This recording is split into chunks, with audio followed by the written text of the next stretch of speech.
Welcome to this exclusive Q&A session with NeriBoiiii, a rising star in the world of hip hop. In this conversation, we delve into NeriBoiii's journey, inspirations, and insights into the music industry, and connect with NeriBoiiii on social media to stay updated and engaged with his music. All right, so question number one is, how did you get started in this industry, NeriBoiiii? It started out with just learning to play piano. And so I was kind of like my introduction to music was learning the instrument. From there, I started doing like live shows and being a part of bands. From there, that led to getting booked as like a studio musician. And then I kind of started learning like the ins and outs of the studio while I would be there, how to make beats from the producers that I was working with. And so that was kind of like my introduction into getting started like into the music business. At what age did you start learning the piano? Because I know a lot of people do start learning the piano at a very young age and become very talented at it. Yeah, I think I was 17 or 18. I was like a senior in high school. I'm sorry, a senior in high school, yeah, freshman in college. I thought I was late, because I thought the same thing. I was like, I'm too old, but I was 18, but you're never really too old to like learn anything really, so there's people that have been playing since they were kids, but sometimes it's like their parents wanted them to do that. It wasn't really their choice. Perfect. But yeah, I had a cousin that did learn the piano at a very young age, transitioned over to the guitar, and right now he used to play for a band, but not anymore. He went off to college and all those dreams kind of disappeared. Mm-hmm. But it's like an instrument is like something you never really lose. Right. So like he could always come back to the guitar. And I did that too. Like when I was going to college, like I wasn't really focused on live music or the music industry. That was something I just kind of did on my own time. But you can always pick it back up. Perfect. What steps did you take to become more active within your music industry? I would say as a producer, it's just finding artists to work with. Finding artists that are like serious about their craft, because they're like our canvas. Without the artists, like you're just kind of putting beats out maybe on YouTube or playing them for your friends, but the artists are the ones that really showcase your work. So finding artists to work with is like the most important thing. How hard is it to find those artists?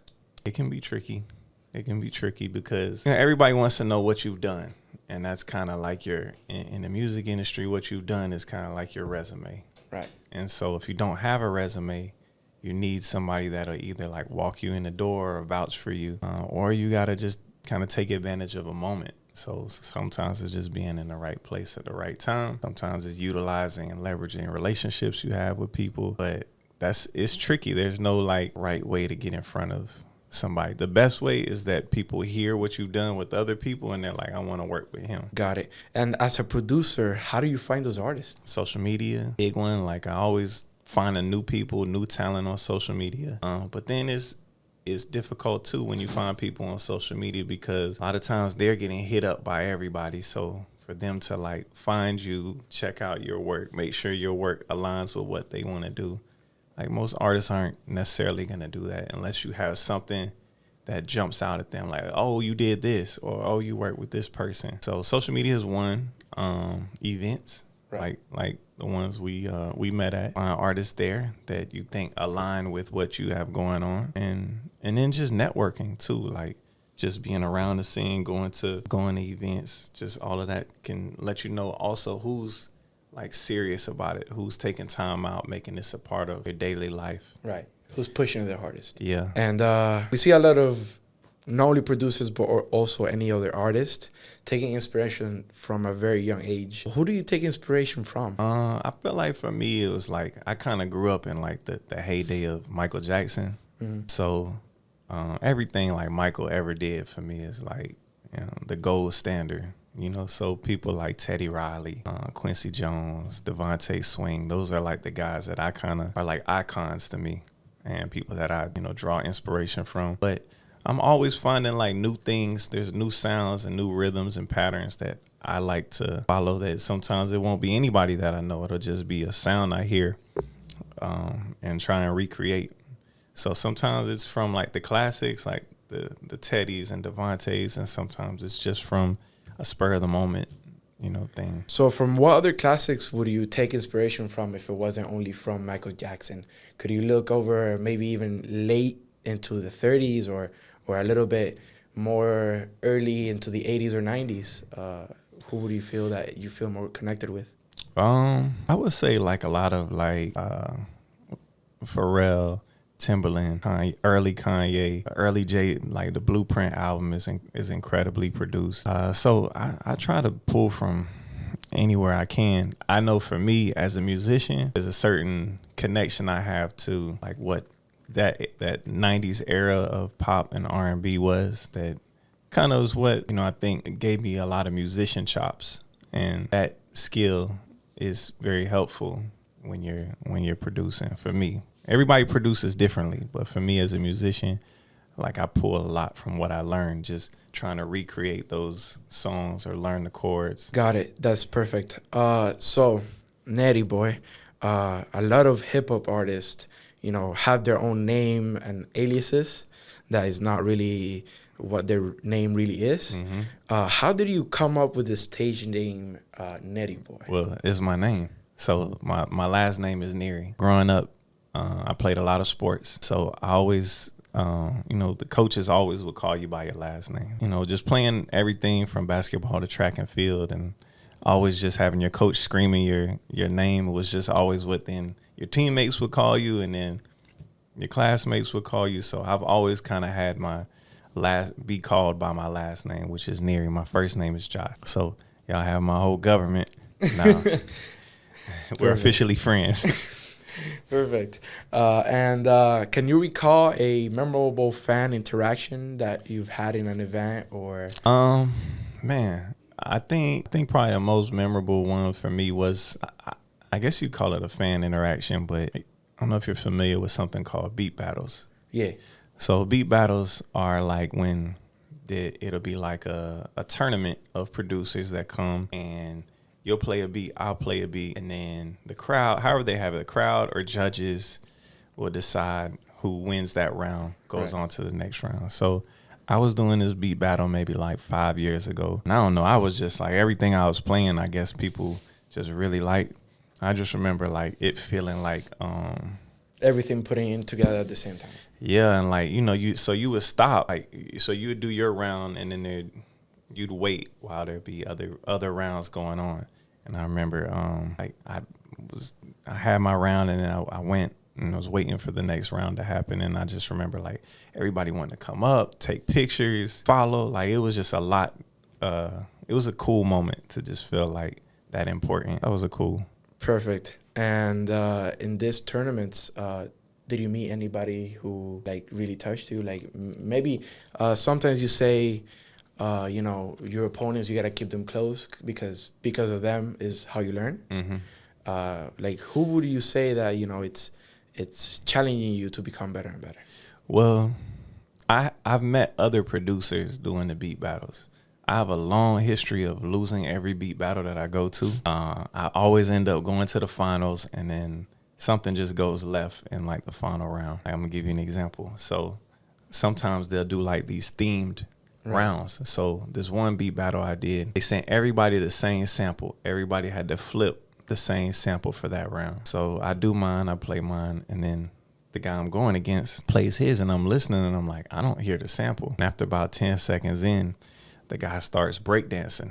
Mm-hmm. Now, no, this is a beat battle. Like it's not a dance battle. Like they play your song, and you stand there, and it plays. Like nobody really like break dances to their own. So the guy and he finishes like with a spin, and it's like this. And I'm like, I didn't hear the sample at all in his round. And they're like, yeah, but he was a showman. And I'm like, all right, man. So I always lose on like these like fluke things that happen.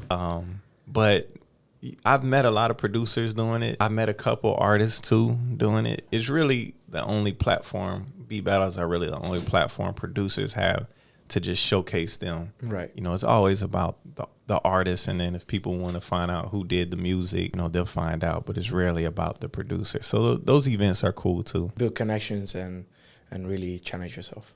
Yeah, and you kind of get to tap into like a different network that people that come out to a beat battle is a little different than like who's gonna come out to like an artist showcase, Right. or a club or something like that. So Perfect. So, NeriBoiiii, let's say I want to become a producer. What would you recommend me if I was just starting? I mean, right now there's so much technology. Like you could download an app on your phone right now and get started. It's become so modernized and simplified. So I would say first thing you need really is a laptop. I get a laptop, got to download a program. Most people are using like FL Studio, Logic. Get one of those and get on YouTube. And YouTube University, you can learn pretty much anything. And that would be like the starting point, really. How about GarageBand, man? Because I remember I did want to start making beats at some point, and to be honest, the easiest program that I had was GarageBand, simply because it's in my phone. And I've heard it's also on your laptop, right? Mm-hmm. Other than GarageBand, do you have any other like easy softwares that you think? I think FL Studio is the easiest. Like especially if you're just starting out, like FL Studio is very like visual and like punching in stuff into the piano rolls. But I think, yeah, like if you're on Apple, everything GarageBand comes with everything, like the computer, the phone. I've heard people make some really good stuff on GarageBand. I heard T-Pain did his first project on GarageBand. Mm-hmm. But it's not something you would recommend? I wouldn't recommend GarageBand. Got it. But you might be able to make it work. Like in this day and age, there's so much technology. You can really make anything work for you. You can make stuff on your phone. Perfect. NeriBoiiii, let's say I gave you a time machine right now and, got you back to when you were 18 years old and starting out. What different actions or things would you have done when you were starting? I would have just jumped in sooner. I think I kind of, when I was just first learning music, like I was just kind of like, I just love to learn, and it wasn't like something that I was like, oh, let me do this for real. It was just something, it was just like a hobby or a passion. Right. And I wish I'd have jumped into like the production world sooner. Mind you, I got into the production world because I was getting booked as like a session musician. So there's producers that don't play instruments. You know that, right? So they'll hire musicians to come in and play, and then they'll build the beats and the production around what the musician has done, or the musician will add on to something they already have there. Right. So that was kind of like my first introduction into producing. Was like I had big producers bringing me in. I was playing on their stuff, and I was like, I think I could learn how to do this. Like I'm kind of providing the idea and the kickstart for what these are becoming. They're going to big artists. Like I'm getting, a couple $100 to show up here, but I'm not getting any credit or any publishing. You're essentially just a work for hire. Right. But doing that enough, I was just like, well, let me take this serious. So, if I could go back, I would have taken it serious earlier. That would probably be my biggest thing. Right. And moving on through hip hop, right? If you were to not make any hip hop beats or anything in the hip hop world, what other genre of music would you be interested in making? Yeah. Well, I already do a lot of R&B. I do a lot of R&B. Work with a lot of singers. I also do a lot of dancehall. So I actually have a splice pack coming. That's a dancehall splice pack. So that's done. That's getting ready to come out. So probably between R&B, dancehall, Afrobeat. But hip hop is so big, right? Because it's like we could do like you could do like trap. You could do like boom bap, soulful hip hop. It's so many different lanes inside hip hop. But if it was just like no rap music, then it would just be like probably I already do a lot of R&B. Right. So I probably would just stay in that lane with some dancehall. Got it. All right. So moving on, how can people find you? Instagram, YouTube, and Twitter. Yep. I'm NeriBoiiii everywhere, 4 eyes at the end. Also, like I'm going really hard this year. I'm going super hard on YouTube. So I put a lot of stuff that I make almost every day. I put it up on YouTube. So same thing, NeriBoiiii with the I. Yeah, Instagram, YouTube. Got it. YouTube's a new wave. I mean, YouTube is catching pretty hard right now. Not only with the shorts, but more people are feeling attracted to YouTube. And I mean, you could watch everything on YouTube now. So. And again, if you have any upcoming events that you might want to say here so that people could know. We're going to be doing a mixer early January. and they're gonna find this on your profile, right? It'll be coming up in the next month. We haven't hashed out the details. Plus, you got Art Basel coming up. Right. But yeah, follow me, and whatever we have going on, we'll be there. All right. Thank you so much for joining us in this info Q&A with NeriBoiiii. We hope you have gained valuable insights into the hip-hop world and the journey of this emerging artist. And follow NeriBoiiii on his musical journey and social media, and get posted for your new releases and events. Yeah. And make sure y'all go download the Tyket app right now. Go get that. Clear some space out of your phone. Go get the Tyket app. Not now, but right now. All right. Thank you, everybody. And thank you so much to NeriBoiiii. Yeah.